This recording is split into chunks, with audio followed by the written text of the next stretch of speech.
Nah, Bapak Ibu udah berusaha baca ya. Bacaan yang saya sediakan minggu ini itu dari Michael Sells ya dan dari Abdullah Said. Eh, Kebanyakan textingnya Bapak Ibu merespons kepada bacaan yang Michael Sells ya. Saya kira ya. Walaupun ada juga ya Pak Makil tampaknya merespons juga terhadap tulisan Abdullah Said ya. Jadi saya ingin angkat beberapa hal dari tulisannya Michael Sells ya. Itu buku itu yang Bapak Ibu baca pernah jadi sangat kontroversial ya karena di salah satu universitas di Amerika dijadikan bacaan wajib ya. Tapi kan di Amerika mayoritas orang Kristen ya. Terus begitu mahasiswanya diwajibkan baca buku tentang Quran ya, terus langsung jadi kontroversi ya dan apa menuai kritik-kritik dan kecaman gitu ya. Jadi cukup heboh ya.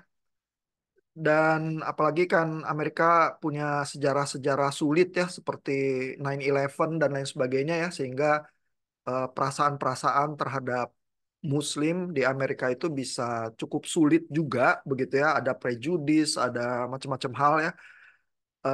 Jadi buku itu cukup kontroversial. Namun mungkin kontroversinya adalah bahwa Michael Sells itu juga berusaha mempresentasikan Islam dengan sangat simpatik ya. Karena targetnya dia adalah supaya orang jadi paham kalau baca Quran itu seperti apa. Begitu ya. Sehingga bisa mengapresiasi juga keindahan Quran. Dan terutama di bukunya Michael Sells itu yang dia tinjau adalah surah-surah Mekah. Ya, yang cenderung pendek-pendek terus ada di belakang. Dan yang Bapak Ibu baca bagian introduction-nya itu memberikan introduksi sedikit ya kenapa surah-surah Mekah itu ditulis ya. Dan juga ada sejarah Muhammad ya sedikit ya di bagian introduction-nya itu. Jadi itu mungkin bacaan yang cukup menarik ya buat Bapak Ibu. Kalau mau cari tentang kontroversi buku itu di Google, ketik judul dan ketik itunya mungkin masih bisa ditemukan sih berita-beritanya ya. Nah, jadi bagian introduction-nya ya, yang Bapak Ibu baca memberikan sedikit sejarah dan pembahasan soal kitabnya ya. Ups, ini udah agak di terakhiran ya. Saya cari dulu di bagian awal ya, dari chapter ini, bagian introduction yang Bapak Ibu baca. Oh, ini bahkan di bagian depannya ini ada cerita apa? Kontroversinya ya sedikit ya. Ini preface to 2006 ya, edisi yang 2006. Ini universitasnya yang jadi kontroversi itu University of North Carolina at Chapel Hill ini di North Carolina ya, yang apa mewajibkan membaca itu sebagai summer reading ya terus jadi kontroversi gitu ya. Jadi Bapak Ibu juga bisa lihat ya ceritanya di situ. Tapi di berita-berita di Google juga juga ada sih cerita-ceritanya ya. Nah, di bagian ini ya Michael Sells berusaha menggambarkan ya kalau orang Kristen baca Quran atau orang Barat ya yang terutama mayoritas Kristen ya itu kadang-kadang jadi apa shock gitu ya baca Quran karena nggak terbiasa ya bacanya itu ya. Jadi beberapa hal yang membuat apa frustrasi gitu misalnya ya adalah bahwa Quran tidak disusun secara kronologis ya. Jadi kitab yang harusnya munculnya di awal surah-surah Mekah itu malah ditaruhnya di belakang karena surah-surah Mekah itu lebih pendek begitu ya. Nah, jadi eh, kalau orang mau bacanya kronologis, harusnya bacanya malah dari belakang gitu ya, Quran itu ya, ke arah depan ya. Dan kitab kedua itu ya setelah Al-Fatihah itu justru yang paling panjang itu Al-Baqarah ya. Dan itu surah yang lebih late ya, surat di Medina sebenarnya ya, yang lebih lebih apa kompleks begitu ya. Ada persoalan legal, persoalan background historical ya, ada polemik ya terhadap kelompok-kelompok agama yang lain begitu ya. Jadi kok baca terus langsung bingung gitu ya karena kitab yang kedua itu justru yang paling panjang ya. Kalau padahal orang Barat biasanya membaca cerita itu kan kronologis begitu ya. Jadi ini langsung bikin shock gitu ya kalau nggak terbiasa dengan konsepnya Quran gitu ya. Nah tapi komentar di paragraf pertama ini ya dari Michael Sells ya sebenarnya sih tidak sangat aneh ya karena kalau Bapak Ibu baca Alkitab Kristen ya Juga gitu ya. Misalnya Bapak Ibu baca PB ya. Apa Bapak Ibu pikir kitab Matius itu Injil yang pertama ditulis? Apa Bapak Ibu belajar kronologi juga kalau baca PB 1? Menurut Bapak Ibu Injil yang pertama ditulis itu apa? Menurut teori atau estimasi Bible scholars? Markus, Pak. Markus ya kan? Jadi Matius bukan yang pertama ya. Markus lebih pendek. Kadang-kadang ceritanya itu lebih lebih to the point gitu ya. Karena kemungkinan besar ditulis sebelum ada kitab-kitab yang lain ya. Jadi estimasi Bible scholars biasanya Markus ya. Habis Markus apa, Pak?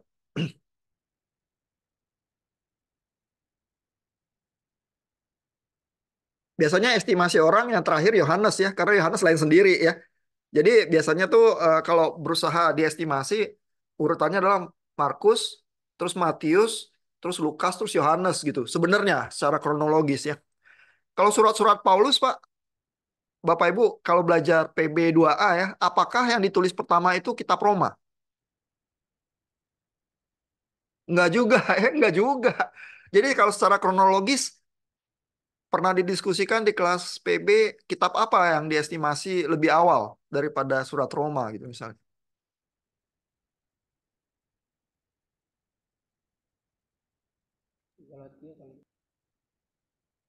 Nggak ada tebakan? Atau nggak pernah didiskusikan ya soal kronologi itu ya. Jadi surat-surat yang Paulus ya yang di awal itu lebih messy, lebih kayaknya musuh-musuhnya itu oh Galatia kata Bu Titis. Ya Galatia tampaknya cukup awal ya. Paling tidak lebih awal daripada Roma gitu ya. Banyak Bible scholars menduga seperti 1 Tesalonika juga cukup awal ya. Surat-surat Korintus, 1 Korintus, 2 Korintus itu lebih awal daripada kitab Roma gitu ya. Nah, tapi berarti kan logikanya apa kanonisasi ya, pengumpulan kitab itu nggak kronologis ya. Seringkali begitu jadi satu buku ya. Dan kalau Bapak Ibu baca sejarah gereja ya, misalnya Irenaeus itu menulis ya list kitab-kitab Perjanjian Baru ya. Kadang-kadang listnya beda sama yang di Alkitab kita. Karena beberapa mungkin surat-surat masih beredar, ada yang belum lengkap gitu ya. Terus susunannya juga beda ya. Kalau Bapak Ibu baca sejarah Perjanjian Lama gitu misalnya juga ya, susunan kitab yang dipegang oleh orang Yahudi ya, teks Masoretik ya, sama Septuaginta, terjemahan bahasa Yunani dari teks Perjanjian Lama, itu juga beda urutannya gitu ya. Jadi kompilasi atau kanonisasi itu kadang punya logika yang berbeda ya, bukan kronologis ya. Kita di dalam historical modern maunya historian itu kronologis ya, tapi masyarakat kuno tampaknya bukan itu ya logikanya gitu ya. Jadi sebenarnya komentar Michael Sells itu nggak sangat aneh ya. Nah kalau kita bayangkan kenapa ya Matius yang paling depan atau kitab Roma yang paling depan, itu terutama kemungkinan disebabkan oleh karena tampaknya kitab yang late itu lebih lengkap ya, dan secara pengajaran ya, orang reform kadang suka merasa ya bahwa seluruh doktrin reform itu ada di kitab Roma. Terus yang diajarkan kitab Roma melulu gitu ya.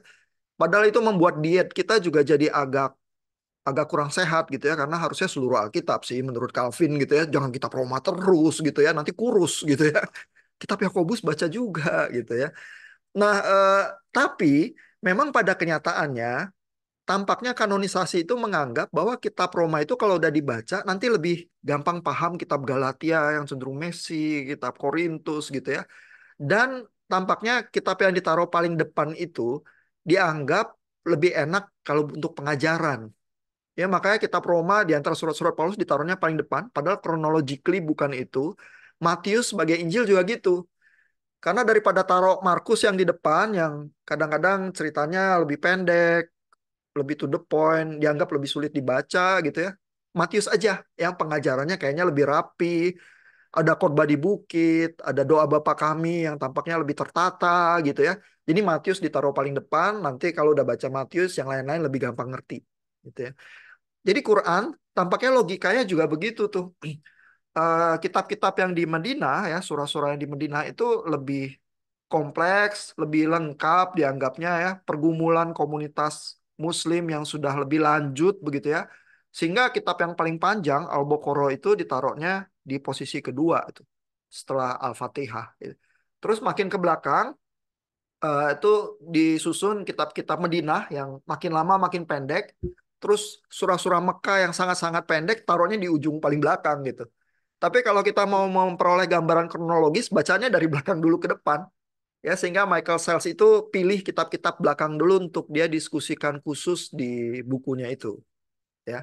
Jadi mudah-mudahan Bapak Ibu kalau baca Quran lain kali lebih paham ya eh, logikanya itu ya. Lalu nanti buat bacaan minggu depan, Bapak Ibu baca chapter tertentu dari Michael Sells itu ya, ada komentarinya ya, ada tafsirnya. Itu saya pilihin beberapa surah yang sangat terkenal ya dari surah-surah Mekah. Tapi kalau Bapak Ibu nggak puas ya, Bapak Ibu mau ke Gramedia cari Quran sangat mudah ya. Terus mau spesial berusaha baca ya, paling nggak terjemahan bahasa Indonesia seperti apa gitu ya, silakan juga ya. Eh, Kalau baca Michael Sells kan tentu dia terjemahan bahasa Inggris ya. Tapi terjemahan bahasa Indonesia ya itu punya banyak keuntungan karena bahasa Indonesia itu bahasanya serapan dari kata-kata Arab itu banyak sekali gitu ya yang dengan mudah kita bisa pahami. Michael Sells harus jelaskan dengan susah payah begitu ya. Karena bahasa Arab itu punya konotasi tertentu yang kita tangkap dengan cepat, orang-orang Barat itu lebih sulit gitu ya. Jadi silakan ya kalau Bapak Ibu mau baca terjemahan bahasa Indonesia atau dari Quran Web ID juga silakan ya. Nah, kita lanjut sedikit ya.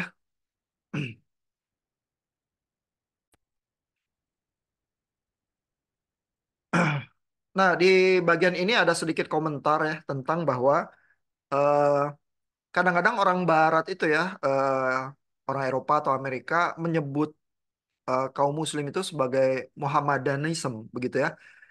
Mungkin ini melihat pola bahwa orang Kristen karena mengikut Yesus ya, eh, disebutnya Kristen ya. Jadi kalau mengikut Muhammad ya Muhammadanism begitu ya, pahamnya gitu ya. Tapi kebanyakan orang Muslim itu tidak setuju ya disebut sebagai Muhammadanism karena yang diikuti bukan Muhammad melainkan Quran. Ya, itu argumennya ya. Jadi kata yang disetujui kalau menyebut ya Islam, bukan Muhammadanism begitu ya. Tapi paragraf kecil ini juga mengingatkan kita ya kepada bahwa memparalelkan antara Muhammad dan Yesus itu meleset ya. Yang benar paralelnya adalah antara Yesus dengan Quran. Ya, jadi di dalam berbagai pemahaman agama ya muncul ya aspek itu ya. Jadi jangan bilang Muhammadanism dong karena yang diikuti itu Quran loh. Nah, kalau buat orang Kristen, firman itu yang turun dari surga itu jadinya Yesus ya, sehingga disebutnya Kristus, Kristen ya, pengikut Kristus begitu ya. Nah, tapi itu tidak paralel kalau kita kenakan kepada umat Muslim terus bilang umat Muslim itu Muhammadanism begitu ya. Jadi mudah-mudahan salah satu hal yang Bapak Ibu dapatkan ya di dalam perkuliahan kita ini adalah sensitivitas ya bahwa kalau kita terbiasa memikirkan dari sudut pandang tertentu ya kelompok Kristen gitu misalnya kalau kita kenakan begitu saja hal-hal yang kita pahami kepada kelompok yang lain misalnya kelompok Islam bisa jadi meleset ya dan seringnya meleset karena instingtif mungkin kita nggak paham ya di kelompok yang lain itu proses berpikirnya seperti apa gitu ya. Dan Bapak Ibu juga bisa expect bahwa yang Muslim kalau bicara tentang kekristenan, kadang-kadang mengasumsikan bahwa sudut pandang yang Islam itu dikenakan langsung kepada yang Kristen terus tepat juga ya. Seringnya meleset juga ya sehingga perlu banyak kesabaran ya waktu dialog atau ngobrol itu ya supaya pelan-pelan saling memahami gitu ya. Mudah-mudahan sensitivitas itu bisa dibangun juga ya pelan-pelan gitu ya. Nah, di bagian yang ini ya ini adalah surah ya, surah 96 ini yang ini surah Mekah juga ya. Agak di belakang, makanya nomornya 96 ya dari 114 surah, dia posisinya agak di belakang ya. Dan ini adalah yang dianggap menangkap ketika Quran itu diturunkan ya. Dan apa? Ayat pertamanya bunyinya adalah eh, recite in the name of your Lord who created dan seterusnya gitu ya. Jadi kata pertamanya ini ikro ya, eh, resitasi ya, lafalkanlah begitu ya. Itulah eh, konsep utama dari Quran, sesuatu yang dilafalkan begitu ya. Makanya Bapak Ibu juga bisa memahami ya kenapa Quran itu dianggap tidak bisa diterjemahkan karena itu lafalan, itu nyanyian ya, bahwa nilai intrinsiknya itu ada di dalam lafalannya itu. Begitu ya. Begitu udah diterjemahkan, lafalannya kan jadi berubah. Begitu ya, sehingga itu bukan lagi Quran, itu adalah terjemahannya Quran. Begitu ya. Nah, jadi ini surah 96 ini ya, Bapak Ibu bisa baca di Quran Web ID ya, kalau Bapak Ibu mau apa dengarkan lafalannya juga ya. Ini coba saya screen ya, coba saya dengarkan ayat pertamanya ya. Ini surah 96 ya. Ini ayat pertama ya. اقرأ باسم ربك الذي خلق. Nah, itu ya. Eh, Kata pertamanya ini ikro ya, itu akar kata juga yang dari Quran ya, ikro, lafalkanlah ya, sehingga itu perintah kepada Muhammad dari Jibril ya untuk kamu lafalkanlah ya. Begitu tuh logikanya ya. Nah, eh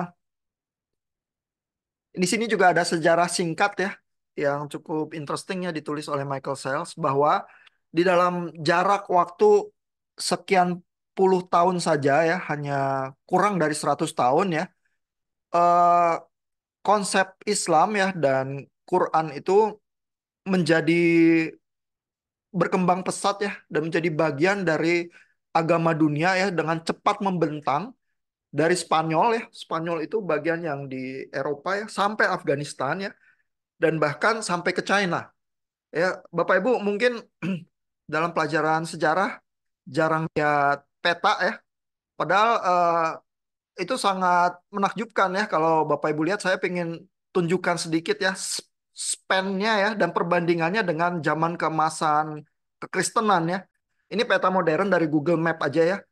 Kalau kita apa tulis Mekah gitu ya, terus kita zoom in ya. Bapak Ibu lihat ini di Saudi Arabia ya, di Arab Saudi ya. Jadi daerahnya ada di sini ya, tempat surah-surah Mekah itu ya. Lalu belakangan Muhammad hijrah dari Mekah ke Madinah ya. Lalu Bapak Ibu lihat Yerusalem ini ya, di daerah Lebanon, Israel ini ya. Lokasinya di sini. Yerusalem merupakan satu dari 5 kota pusat kekristenan ya, episkopal yang pertama itu pentarki istilahnya ya, yang menggambarkan di early church itu menjadi pusat-pusat kekristenan yang penting ya. Yerusalem salah satunya. Lalu yang berikutnya itu Alexandria ya di Mesir, begitu ya. Ini juga pusat yang besar ya. Terus kekristenan menyebar ya sampai zaman medieval itu ke Konstantinopel. Kalau modern itu Istanbul ya, di daerah sini Turki ya. Lalu Antiok juga kota yang penting ya di Turki modern, namanya Antakya ya. Kalau kita search nggak sebesar Istanbul soalnya ya. Antakya itu, nah, di daerah situ ya, ini Antakya ya. Jadi masih di Turki ya, dan Bapak Ibu lihat Turki itu split ya. Ada daerah yang lebih dekat ke Eropa, ada daerah yang koneknya ke Asia ya. Antiok ini lebih konek ke Asia gitu ya. Jadi eh, ada Alexandria di Mesir, ada Antiok, ada Istanbul ya, lalu ada Yerusalem ya, lalu ada Roma. Ini juga bagian yang penting ya. Ini udah paling jauh nih letaknya di Italia ya. Dan Bapak Ibu baca ya bahwa Paulus pinginnya ke Spanyol ya, ke di Kisah Para Rasul itu ya. Jadi Paulus itu misionaris yang luar biasa ya, penjelajahannya itu ya sampai ke ujung-ujung dunia ya. Dan apa maunya tuh ke Spanyol gitu ya, di sini nih Spanyol nih gitu ya. Jadi range-nya kekristenan itu ya sampai zaman medieval sebegitu besarnya tuh. Tapi tadi Michael Sells itu bilang ya, Islam ya itu dari Saudi Arabia sini, dari Mekah ya, range-nya itu sampai Afghanistan ya, dan bahkan sampai ke China. Ya, dan di China itu ada ya bagian-bagian yang di China Utara ini ya, Xinjiang dan sebagainya, ini banyak komunitas-komunitas Islam. Ya jadi luar biasa itu span-nya gitu ya, dan perkembangannya hanya di bawah 1 abad. Kekristenan itu butuh beberapa abad ya untuk apa menyebar sampai 5 kota besar pusat kekristenan itu. Ya jadi Bapak Ibu bisa mengapresiasi ya kedahsyatan penyebaran Islam ya. di zamannya gitu ya. Dan bahkan kalau mau dibilang ya sampai abad 15, kalau Bapak Ibu baca sejarah Indonesia ya, itu di Semarang ada Laksamana Cheng Ho ya, yang punya kelenteng gitu ya. Itu Laksamana Cheng Ho itu Islam gitu. Dan datangnya dari mana? Dari China gitu, dari daerah-daerah yang pusat perkembangan China itu yang dari abad ke apa 7 itu udah sangat awal ya. Ini saya ambil dari Kompas, jejak Cheng Ho di kota Semarang ya. Kalau Bapak Ibu cari ya di Kompas ada artikel semacam ini, terus Bapak Ibu lihat ini kuilnya, terus kisah tentang Laksamana Cheng Ho ya, yang membawa perdagangan Islam dari China ke Indonesia gitu. Jadi kalau Bapak Ibu mau lihat ya, berarti span-nya sampai Indonesia, at least sampai abad ke-15 itu. Even sebelum reformasi ya, Islam itu udah menyebar sampai ke Indonesia. Dahsyat itu sebarannya ya, kalau Bapak Ibu lihat di peta itu span-nya seperti itu ya. Dan bahkan Michael Sells itu tulis tadi kan, bahwa di zaman puluhan tahun di awal itu nyebarnya dari Spanyol ya. Itu daerah yang tadinya menjadi tempat misinya Paulus mau sampai ke Spanyol ya, dan Spanyol kan memang banyak gereja Katolik ya, itu jadi Islam sampai Afghanistan, sampai China, dan sesungguhnya sampai Indonesia gitu ya. Jadi kalau apa Paulus di Kisah Para Rasul itu bilang dari Yerusalem ke Yudea, Samaria sampai ke ujung bumi ya. Kalau ujung bumi itu Indonesia ya, Islam juga mencapai Indonesia. Ya memang kekristenan juga mencapai ya, Franciscus Xaverius misalnya mendarat di apa Maluku dan sebagainya, dan ada misionaris-misionaris Kristen ya. Tapi penyebaran Islam itu juga sangat amazing ya, span-nya sangat luas ya. Dan kalau dibilang sampai ke ujung bumi itu juga berhasil dilakukan itu oleh apa ekspansi Islam di zamannya gitu. Ya. Jadi ini komentar yang sangat singkat ya, tapi kalau Bapak Ibu lihat di Google Map ya, Bapak Ibu bisa merasakan kedahsyatan perkembangannya juga sih. Nah, lalu yang interestingnya adalah di bagian yang ini Michael Sells itu memberikan background ya. Sebenarnya kehidupan di daerah Jazirah Arab itu seperti apa sih begitu ya. Dan siapa sih pemimpin-pemimpin budayanya di zaman itu di Jazirah Arab ya. Nah, salah satu yang disebut ya adalah ini eh, Kahins ya. Kahins itu seperti pujangga ya, tapi juga mungkin ini istilahnya jadi seers ya. Jadi pelihat-pelihat ya. Dan kalau Bapak Ibu baca kitab PL, nabi itu kan yang bisa melihat ya. Jadi semacam ada kahin sini begitu mereka bikin puisi ya, atau apa karya-karyanya mereka, ucapan-ucapan mereka itu seperti eh, pelihat-pelihat ya, bisa mengungkap, menyingkap realitas-realitas kehidupan gitu ya. Makanya terus menjadi pemimpin-pemimpin di masyarakat ya, dan ngedrive budaya pada saat itu begitu ya. Nah, masalahnya adalah ketika Islam itu muncul ya, eh, Muhammad itu membawa ayat-ayat Quran itu juga ya, dan kadang-kadang disamakan ya sama Kahins ya. Padahal Kahins itu juga banyak yang menolak Muhammad gitu ya, sehingga karena ada kontroversi-kontroversi ya, ada ayat Quran juga yang menolak bahwa Muhammad itu bukan Kahins, bukan penyair, bukan pujangga begitu ya, karena ini ya alasannya, poets speak out of desire ya. Pujangga itu bicara karena apa? Gairah hawa nafsu ya, dan mereka tidak paham apa yang mereka bicarakan, sedangkan nabi itu bicara karena berasal dari Tuhan. Ya, ini ada di surah 26 ya. Jadi di satu sisi ya, ayat-ayat Quran itu punya ya similaritas ya dengan ayat-ayat pujangga ya. Jadi sangat puitis sebenarnya. Kalau Bapak Ibu mau bayangkan ya, baca Quran itu sangat puitis ya. Dan puitisnya itu muncul dari bahasanya ya, dan dari budaya di Jazirah Arab ya. Tetapi juga karena terjadi kompetisi ya dengan apa pemimpin-pemimpin budaya saat itu yang termasuk Kahins ini ya, ada yang sangat apa kontra terhadap kelompok Muhammad ya, tetapi belakangan juga menjadi pendukung Muhammad ya, ada kelompok-kelompoknya yang mendukung ya, sehingga di surah tertentu kita lihat ya ada pembatasan ya bahwa Nabi itu bukan Kahins ya, bukan penyair, karena menyuarakan sesuatu yang dari Tuhan gitu ya. Nah, tetapi apa bahwa poets itu ya dan kahins itu memang menyuarakan nilai-nilai yang ada di masyarakat ya, dan beberapa kahins juga melawan Muhammad ya, sehingga menjadi the most dangerous and obdurate opponents begitu ya, kata Michael Sells begitu ya. Eh, Memperlihatkan ada kompetisi itu, tetapi juga ada similaritas kemiripan itu, similaritas itu ya, sehingga membaca Quran itu seperti membaca puisi-puisi ya, sehingga tematiknya antara eh, karya Kahins ya dengan di Quran mungkin bisa juga dilihat analoginya atau paralelnya begitu ya. Dan ini belakangan katanya ada ya eh, apa yang menjadi kelompok yang mensupport Muhammad ya, termasuk namanya adalah eh, ini pujangga Ka'ab bin Zuhair ya begitu ya. Jadi dan lagu-lagu cinta yang dikumandangkan oleh para pujangga-pujangga itu, ini bahasa Inggrisnya ode ya, tapi bahasa Indonesianya kita lebih familiar tuh, itu kasidah. Ya, jadi makanya di dalam budaya Islam juga ada kasidahan. Ya, tapi kasidah itu maksudnya apa? Itu lagu cinta begitu ya. Dan sehingga membaca Quran ya, itu nuansanya adalah eh, bisa paralel dengan kasidahan ini. Ya, dan tematiknya apa? Tematiknya adalah eh, kehilangan orang yang dicinta begitu ya, karena kan banyak peperangannya di Jazirah Arab. Jadi kalau para pahlawan itu pergi perang gitu ya, ada nada kesedihan, kehilangan cinta begitu ya, ada nada petualangan, petualangan di dalam peperangan begitu ya.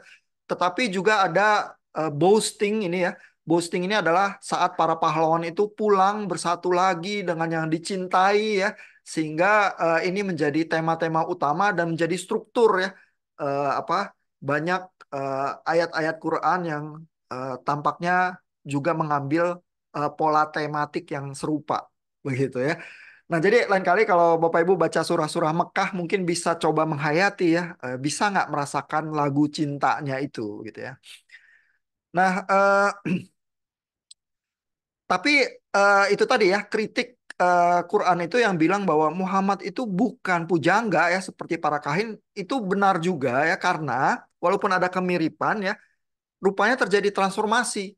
Ya, jadi kalau misalnya lagu-lagu pujangga itu ya bicaranya tentang perang, tentang cinta yang hilang di dalam peperangan, tentang kematian yang pahit dan sebagainya, tentang keberanian di dalam peperangan ya.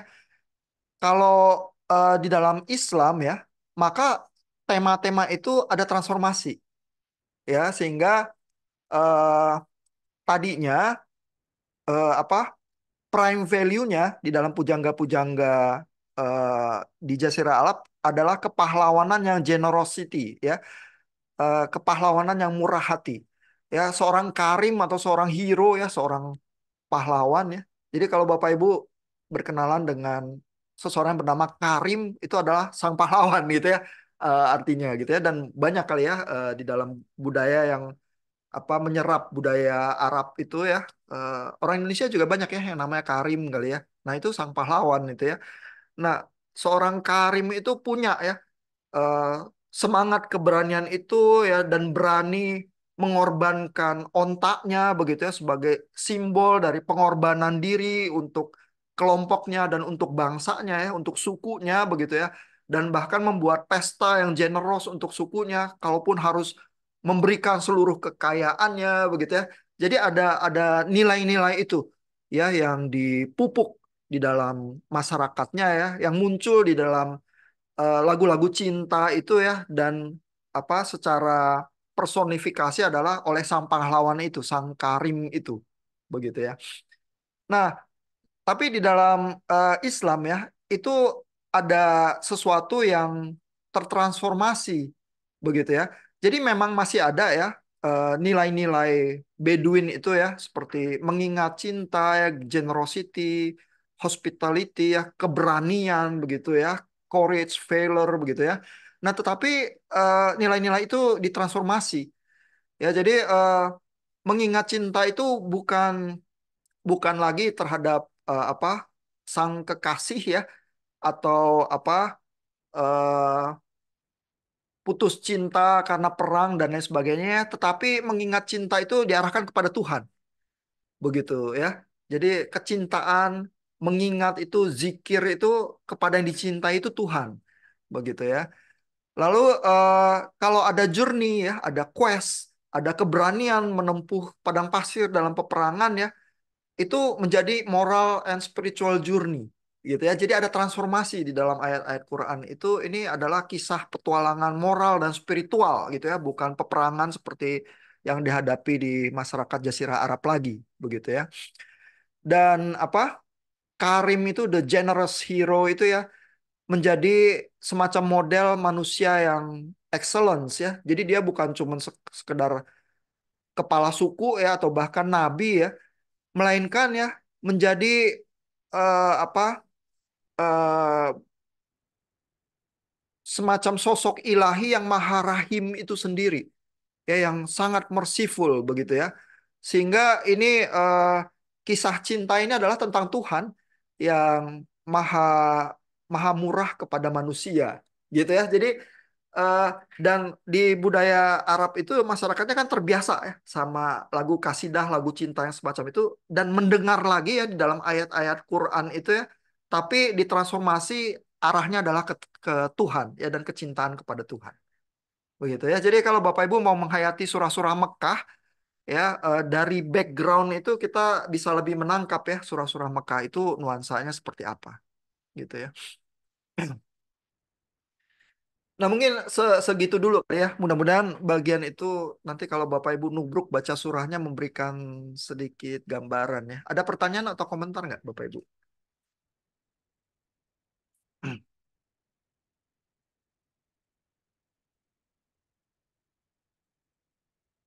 Ya mungkin belum belum nubruk baca surahnya sih kali ya. Jadi mungkin masih sedikit. Mungkin minggu depan nanti lebih banyak ya berkenalan ya. Kita coba lanjut sedikit lagi ya. Eh,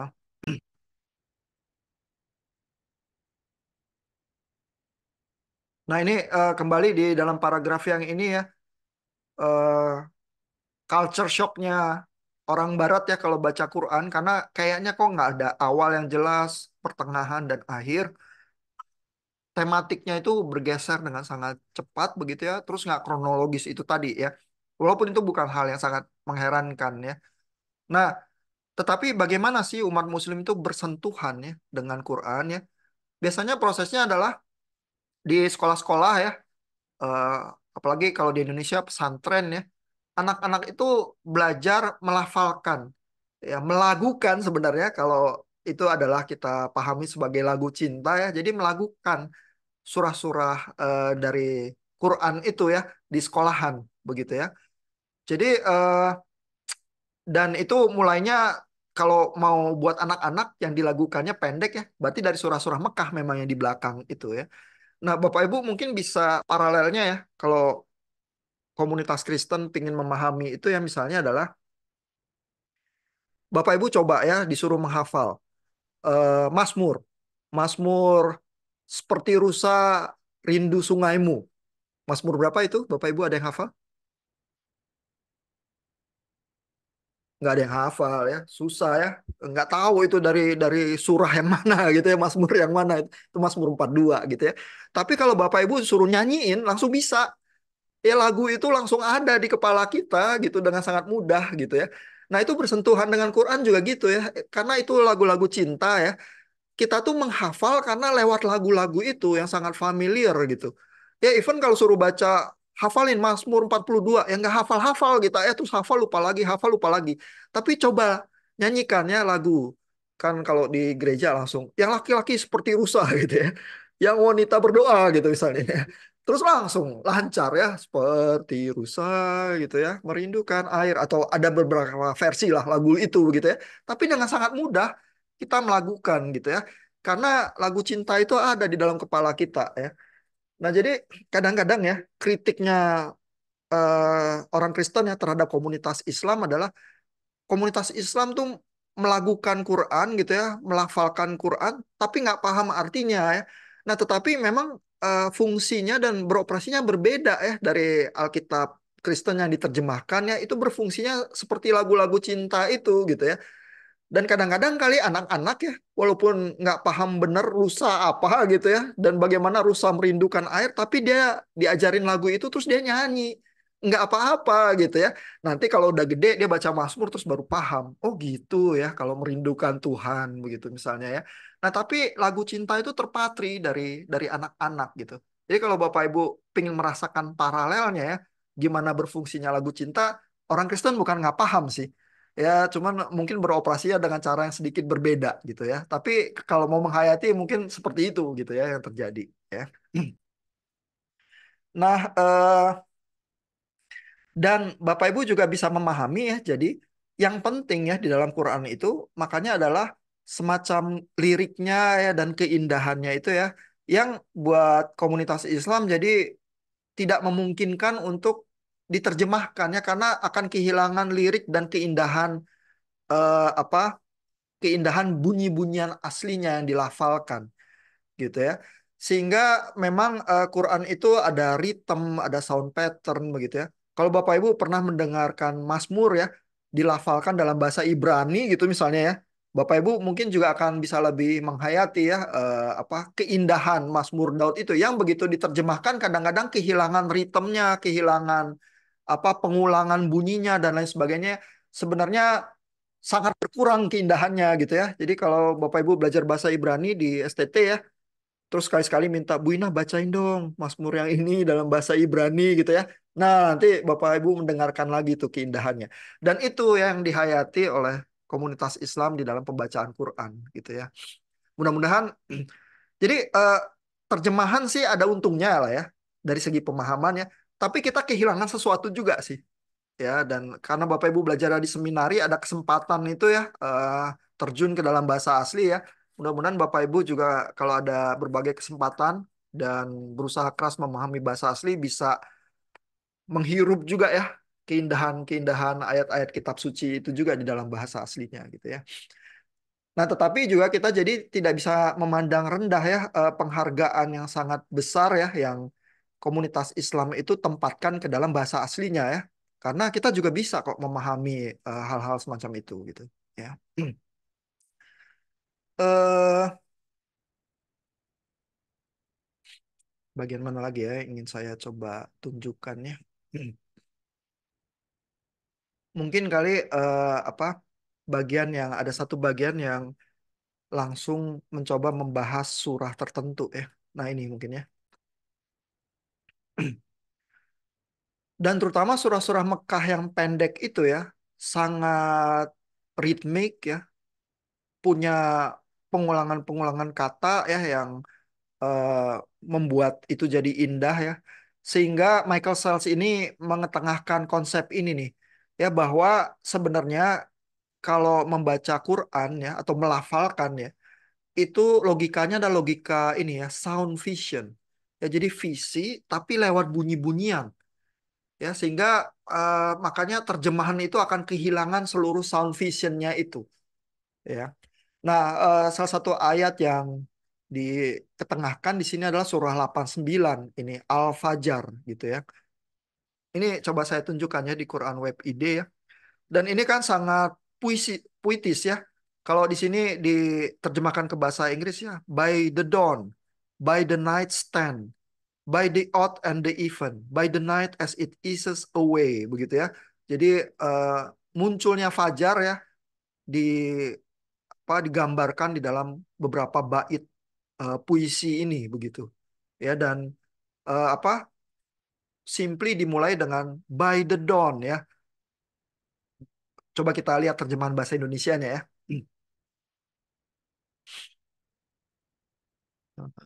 Dan saya bisa bunyikan juga sih supaya Bapak Ibu mendapatkan sedikit ya apa lirik-lirik puisi itu ya. Nah, bagian atasnya ini apa ini banyak di surah-surah itu muncul dengan formula yang khusus seperti ini ya dengan nama Allah yang Maha Pengasih, Maha Penyayang ya. Lalu ayat satunya mulainya di sini ya. Demi Fajar ayat satunya ya karena ini surah Fajar ini, Al-Fajar ya. Kalau saya bunyikan ya. والفجر Nah, itu begitu ya. Sayangnya nggak enaknya tuh terputus ya. Terus demi malam yang 10 ya. وليال عشر Terus demi yang genap dan yang ganjil. والشفع والوتر. Nah, gitu ya. Di setiap ujung ayatnya Bapak Ibu kadang-kadang mendengarkan semacam pengulangan lafalan yang bunyinya mirip ya. Padahal ini katanya beda nih. Tapi Bapak Ibu bisa bayangkan di bahasa Arab itu mengambil kata yang beda, cuman punya bunyian yang mirip ya, sehingga ada sound vision itu juga ya, yang punya lirik dan ritme tertentu gitu ya. Nah, kebetulan di YouTube ada yang taruh ya Al-Fajar secara lengkap ya, jadi nggak terpotong-potong. Kita bisa coba dengarkan ya beberapa ayat pertamanya itu ya.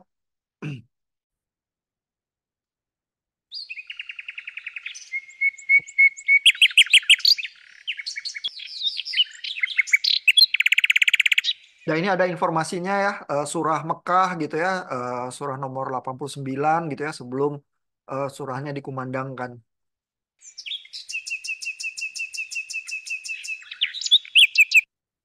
بسم الله الرحمن الرحيم. Nah, itu Bismillahirrahmanirrahim itu kalimat yang paling atas itu yang pertama ya. Demi Allah Maha Pengampun dan Penyayang ya. Dan kalau Bapak Ibu perhatikan ya, ini komentar kecil ya. Michael Sells juga membuat ya komentar itu. Eh, Dia bilang ya, Allah yang Maha Rahim itu ya sulit diterjemahkan ke bahasa Inggris ya. Karena itu membuat penggambaran gender ya. Rahim itu kan wanita yang punya ya. Allah yang Maha Rahim begitu ya.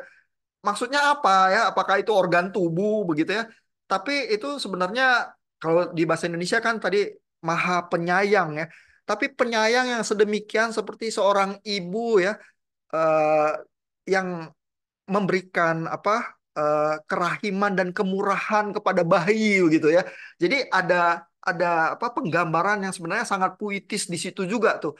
Allah yang Maha Rahim ya. Dan kalau di telinga bahasa Indonesia ya, karena kita itu apa, menerima serapan bahasa Arab itu dengan sangat otomatis kedengaran di telinga kita gitu ya. Tapi kalau diterjemahkan ke bahasa Inggris itu jadi repot begitu ya. Dan banyak surah-surah eh, Quran itu mulai dengan kalimat itu begitu ya.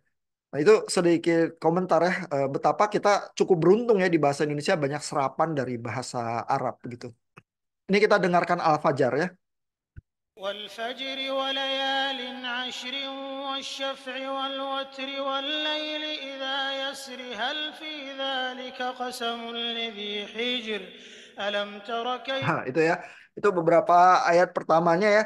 Tapi Bapak Ibu bisa merasakan kayak ada bait-bait, ada setelah satu bait di ujung ada bunyian yang berulang dan lain sebagainya ya. Nah, itu ciri-ciri lagu-lagu cinta yang ada di surah-surah Mekah itu kayak gitu ya.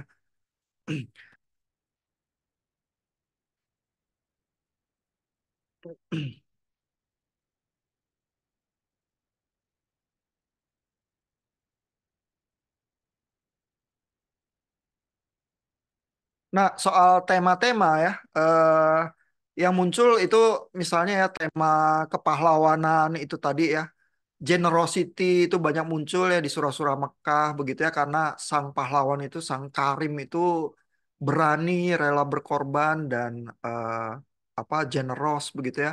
Sehingga konsep seperti zakat itu juga sangat penting ya, karena itu menunjukkan generosity begitu ya. Ada teman saya satu yang Muslim ya pernah komentar kepada saya bilang, kayaknya orang-orang Kristen tuh memberikan persembahan itu ini ya, sering ya, tiap minggu di gereja gitu ya. Kalau umat Muslim kayaknya kurang sering ya, sehingga dia bilang dia iri loh sama orang Kristen kok ini ya, lebih bisa ya, generous gitu ya. Kalau umat Muslim kan zakat setahun sekali ya, kalau pas mau Lebaran gitu ya. Kok kalau orang Kristen setiap minggu ya persembahan di gereja gitu misalnya ya, sehingga kayaknya lebih generous orang Kristen gitu ya. Itu komentar yang sangat positif ya, dari sisi dia terhadap kekristenan gitu ya. Padahal orang Kristen banyak yang misuh-misuh juga sih kasih persembahan ya kan. Kalau kita di gereja ya kan, ah, persembahan lagi. Ini gereja, ini cari uang aja gitu ya. Tapi dia menangkap ya ada semangat generosity ya. Karena generosity itu bagian yang penting sekali ya dari pemahaman Islam ya. Makanya kalau Bapak Ibu apa lihat ya partai Islam yang memang nuansanya Islam kan bunyinya adalah apa? PKS itu singkatannya apa, Bapak Ibu? Partai Keadilan Sejahtera ya. Ya karena justice itu sesuatu yang sangat penting ya di dalam value yang diwarisi begitu ya. Dan justice itu terjadi kalau ada generosity ya. Dan kalau ada generosity nanti ada kesejahteraan begitu ya. Dan itu menggemakan ya nilai-nilai keislaman gitu ya yang juga tertangkap di dalam surah-surah Mekah juga begitu ya. Jadi kalau Bapak Ibu mau menghayati hal-hal itu ya bisa sebenarnya ada di eh, terpatri dalam budaya yang sebenarnya ada di sekeliling kita gitu ya. Nah, kekristenan juga ada sih sebenarnya ya, cuman mungkin kekristenan tidak membahasakannya seperti itu ya. Bu Lea ada pertanyaan Bu, silakan Bu.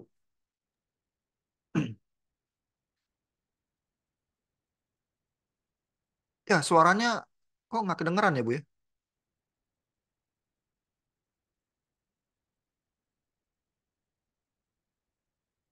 Tampaknya nggak mute, tapi mungkin mic-nya ada masalah kah? Sekarang kedengeran nggak, Pak? Sekarang kedengeran. Ya, Oh ya, silakan Bu. oke. Heeh. Jadi tadi sempat terlintas, Pak, waktu Bapak menjelaskan tentang Bismillahirrahmanirrahim tuh Heeh. mengenai rahim itu kan lebih ke arah gender di mana si Michael itu agak sulit menerjemahkannya dalam bahasa Inggris karena berhubungan dengan gender, gitu kan ya, Pak?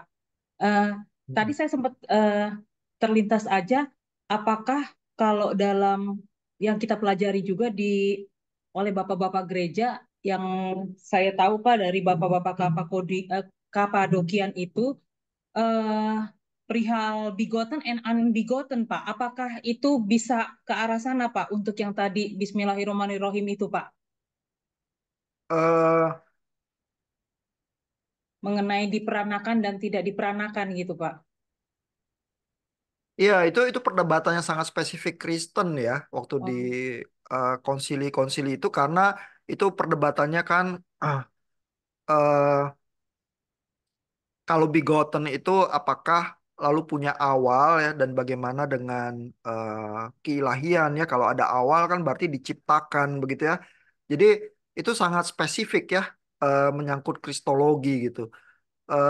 Di Quran perdebatannya tidak seperti itu ya, hanya Michael Sells itu memberi catatan bahwa bahasa Arab itu juga punya gender ya, sama seperti kalau Bapak Ibu belajar bahasa Ibrani atau Yunani ada gendernya.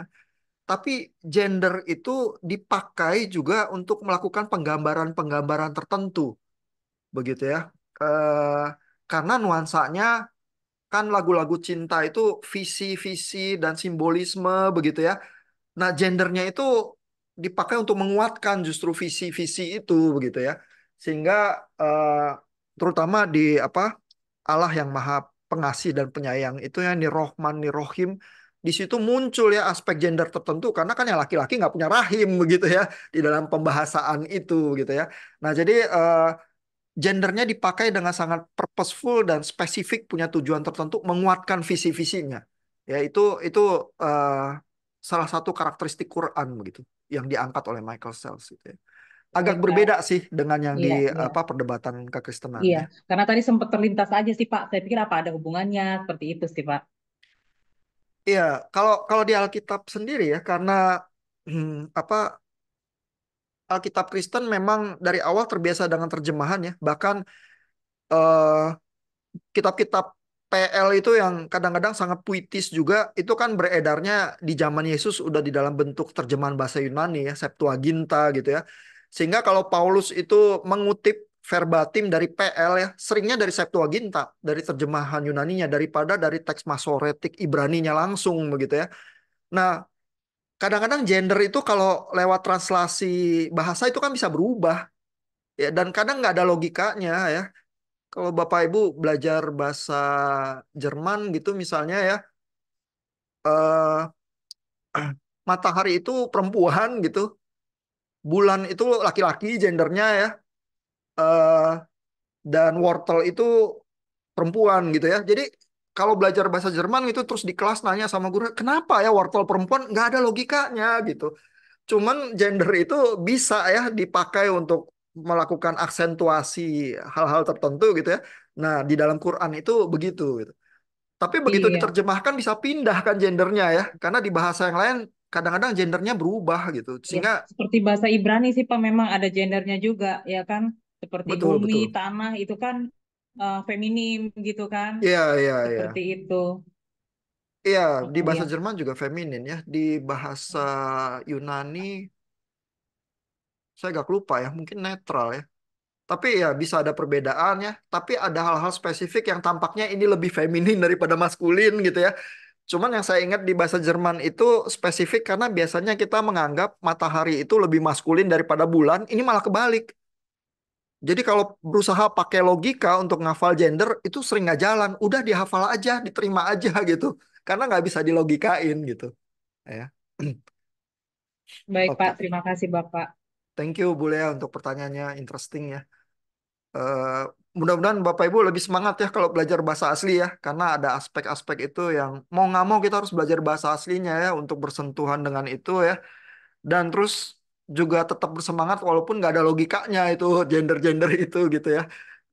Jadi di awal saya selalu bertanya logika, tapi lama-lama kapok sih karena tahu memang nggak ada logikanya ya udah terima aja dulu ya. Nah, lama-lama kalau kita terbiasa melafalkan ya bahasa itu ya, kalau kita omongin ya, kalau Bapak Ibu ngobrol di kantin pakai bahasa Yunani atau pakai bahasa Ibrani ya, lama-lama ada di lidah kita tuh gender itu. Jadi kadang-kadang gendernya otomatis kita sebut karena udah terbiasa nyebut gitu. Ya, jadi cobain lah kalau ngobrol di kantin tuh pakai bahasa Yunani sekali-sekali gitu ya. Jangan cuman pakai bahasa Indonesia terus gitu misalnya ya. Nanti apa bahasa itu jadi ada di lidah kita ya, lebih lebih intim jadinya gitu ya. Nah, ini bagian yang dari Michael Sells itu ya soal Allah yang Maha Pengasih dan Penyayang ini saya temukan lah ya karena muncul dari diskusinya Bulea ya. Di sini dibilang ya ini ya Bismillahirrohmanirrohim itu ya. Biasanya kalau di bahasa Inggris kata Michael Sells, in the name of God, the compassionate, the merciful. Ya.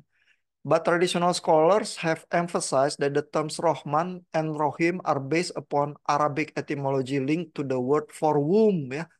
Rahim itu ya.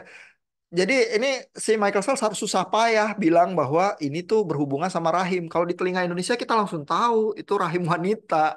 Begitu ya. Lalu, in addition, mercy as a quality of forgiveness has been strongly marked by Christian association with the doctrine of original sin, whereas the Quran does not posit the notion of original sin. Ya. Jadi ini salah satu hal juga ya yang dikemukakan Michael Sells ya. Eh, Komunitas Islam itu tidak beroperasi dengan ide bahwa ada apa dosa asal gitu ya, sehingga pengampunan itu tidak langsung ke link ke dosa asal ya, sehingga Allah yang maha rahim dan maha penyayang dan pengampun itu ya tidak mesti terkait dosa asal gitu ya, itu simply karena Tuhan itu memang maha pemurah begitu ya. Itu juga apa mungkin ide dari kekristenan sering ditempatkan juga kepada Islam, bahkan juga ke dalam frasa-frasa yang demikian gitu ya. Nah, jadi Michael Sells itu memilih terjemahannya kayak gini, the compassionate, the caring gitu ya, lebih daripada misalnya eh, the compassionate, the merciful ya, karena menurut dia the merciful itu eh, maha pengampun ya, lebih konotasinya ya, dan kadang-kadang ini mengandung konotasi dosa asal yang sebenarnya dibawa dari kekristenan kepada Islam, tapi di Islam nggak beroperasi dengan ide itu gitu ya, dan rahim itu lebih eh, menurut Michael Sells lebih cocok diterjemahkan the caring gitu ya. Jadi kalau Bapak Ibu nanti baca surah-surah Mekah terjemahannya Michael Sells di bagian belakang buku ini yang untuk tugas baca minggu depan ya, dia akan menerjemahkannya the compassionate and the caring, bukan the compassionate and the merciful, karena dia bilang ini apa di telinga itu kedengarannya mungkin tidak apa bukan value-value Islam yang terdengar di situ gitu ya. Ini sedikit pembahasan teknikal yang muncul ya. Tetapi buat orang Indonesia pembahasan panjang satu paragraf ini nggak diperlukan karena kita langsung paham apa yang dimaksud dengan Allah yang Maha Rahim itu begitu ya. Nah, terus juga misalnya kalau Bapak Ibu coba searching ya baca Michael Sells itu lihat dia harus menerangkan dengan panjang lebar ya. Kalau orang sholat sujud itu ngapain?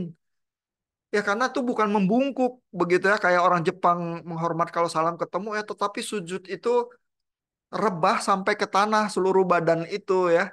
Dan apa praktek semacam itu tuh memang menjiwai Islam itu ya berserah kepada Tuhan itu seperti itu ya. Bapak Ibu kalau ke gereja terus ada acara doa bersama ya yang masih pakai apa bantal gitu kadang-kadang di gereja tertentu ya bersujud berlutut ya sampai rebah ke tanah nanti Bapak Ibu bisa merasakan sih bagaimana berserah kepada Tuhan gitu ya dengan sepenuh kehidupan saya serahkan kepada Tuhan ya. Jadi kadang-kadang physical embodiment itu penting juga sih untuk kita menyembah kepada Tuhan ya dan kita bisa memahami juga ya dan teman-teman kita yang Islam lebih sering melakukan itu daripada yang Kristen ya walaupun gereja-gereja Kristen ada juga sih yang melakukan ya proskuneo dalam bahasa Yunani kata Bu Imelda iya. Nah ya mungkin begitu ya diskusi-diskusi dari Michael Sells mungkin Bapak Ibu yang bacanya agak cepat kemarin kalau ingin mengulang lagi bagian introduction itu silakan ya mudah-mudahan menangkap ya berbagai apa nuansa yang coba diangkat Michael Sells dengan lebih detail ya. Terus di texting Bapak Ibu biasanya yang menang ya adalah banyak nuansa-nuansa detail itu yang diceritakannya terus berusaha merespons terhadap nuansa-nuansa detail itu sih. Ya. Tapi kalau Bapak Ibu kepepet waktu terus nulis apa gambaran umum aja dari bacaan ya ada nilainya juga. Cuman yang terbaik itu yang bisa menyajikan detail-detail itu terus responsnya interesting sih. Ya. Oke, ini kita udah injury time juga nih ya. Ada pertanyaan atau komentar Bapak Ibu?